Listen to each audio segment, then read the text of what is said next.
All right, here we are. We're at the F word, the final flock of flames.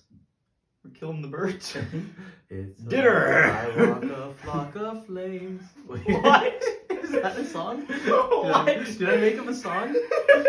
I walk a flock of flames. The only flock of flames I've ever flocked. Okay. Okay, and with the four birds So in if you're that still watching, four birds in that flock of flames is, of course, representing the brown powers, your mute swan. Mute swan, swan, swan. It's not the mute swan's cheer. Oh, right. I was going to go mute swan. No, it goes like this. It's good. Pretty good. It's pretty good, yeah. Okay, there's the mute swan. Representing the white and no powers, your Monty, the North Island brown kiwi. The excitement level. Oh, I thought it was a fruit. And of course, the pink, yellow, and blue powers represented here by the European goldfinch. Golf clap there. And your common shift chaff winning in a close tiebreaker over the wood duck to represent the random category, your common shift chaff. So let's start with the mute swan versus the wood duck. By the way, if you don't know what we're doing, mute swan versus the common shift chaff. If you don't know what we're doing, go watch the previous 4 videos. We'll explain. Yeah, at this point, if you've made it to this video, hopefully you understand what we're doing here. Yeah. So, and comment below if you yeah, that's right. We got lots of followers at this point, Andrew. Yeah. Tell them all the comments. What do YouTubers say? Like and subscribe. Hit this bell. Ring, ring. Okay, birds. Which side are we doing first? I Figure out told you the mute swan versus did the tell common me. shift chaff. All right. This is like they're the same bird. They're the same bird with one key difference. Yes.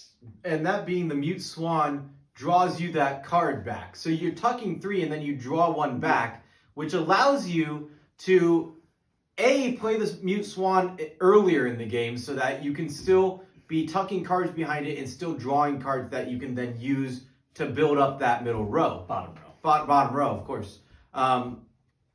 And it also pairs a lot better with a lot of birds. So you can kind of build around the mute swan, whereas with the shift chaff, it's tucking all your cards, so it's harder to build that bottom row. Yeah, it is one more point, though, at like a sustainable level, because you draw 4, then you tuck all of those, whereas the mute swan, you draw 4, you can only tuck 3 of them. True, but then you still can use those other cards that you then have on the rest of your bottom row. Maybe you have a tuck and egg, maybe you have a tuck and draw, maybe you have other birds that tuck cards, maybe you have a main duck somehow. I mean, that's just broken. So I think the big difference here is that the mute swan gives you extra cards, and a lot of the birds in your bottom row are good because they tuck cards for you.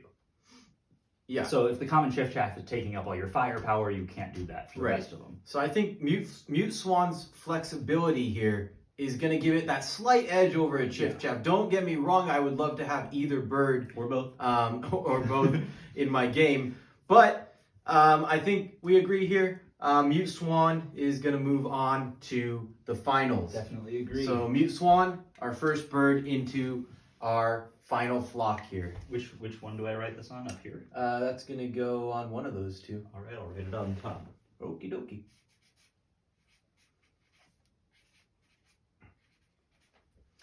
All right, and now we're going to go ahead and go over to the North Island brown kiwi, as I like to call him, Monty. Monty versus the European goldfinch. This one I don't think is actually as close as you might expect a Final Four matchup to be. Yeah, it turns out the white power bracket isn't as strong because birds that don't have ongoing effects are not as strong. Yeah, they're not as strong as birds with ongoing effects. Yeah, so here, like the North Island brown kiwi, it's a nice bird. It gives you that flexibility with the nest and with the wingspan, and it does let you play it in the middle row or the top row. 6 points. That going for them. Yeah, 6 points. It's a good bird. If you have it, play it. It'll cycle through your bonus cards. Yeah. But so the European goldfinch, European goldfinch is just gaining you points throughout the game, and you don't have to waste your own cards on it. Like I said earlier in a different video, set it and forget it. it'll tuck cards for you throughout the game. Yeah. So these birds are very similar food costs. European goldfinch is just slightly harder to play. Same habitats, same number of points. The kiwi gets a slight edge in the nest as well, so it's easier to play, slightly better nest, I think, arguably. And then, but really the difference is just, do you get more points out of discarding a bonus card and getting 2 new ones, or do you get more points out of just tucking whenever someone else tucks? Obviously, the brown kiwi wins late game. Yeah, sure. But brown kiwi wins late game. But most of the time, the European goldfinch is going to just get more points straight up. So I think we're in agreement again. European goldfinch moves on to the finals. Yes. All right, so there we are. Final 2. Did we have a name for this? The final flock. The final flock? I thought that was the final 4. Isn't that? No, that's the F word.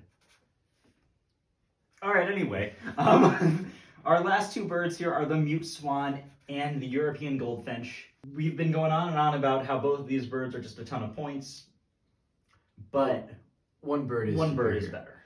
Really, the finals should have been the mute swan versus the common chaffinch. I think they should have been the mute swan versus the wood duck, but either way. But yes, I think the mute swan is just that game-breaking ability. You can tuck over 100 cards with a mute swan if you pair it correctly. If you have a mute swan, you're breaking games. If you have a goldfinch, it's a solid baseline for you. The goldfinch it's a great card. You don't have to commit to it. You just put it down and it gets you a lot of points. It counters your opponent's strategies a bit. But it's not winning games for you. It's not like going out and you play that one bird and you can win a game based on that one bird. It's going to keep you in a lot of games, and it is a great bird, and I'll take it any day of the week. But we're in agreement here. Yeah. We're crowning a champion, and that champion is... the wood duck. Just kidding. The mute swan. You ruined your own joke. And the champion is... the wood duck. The champion is...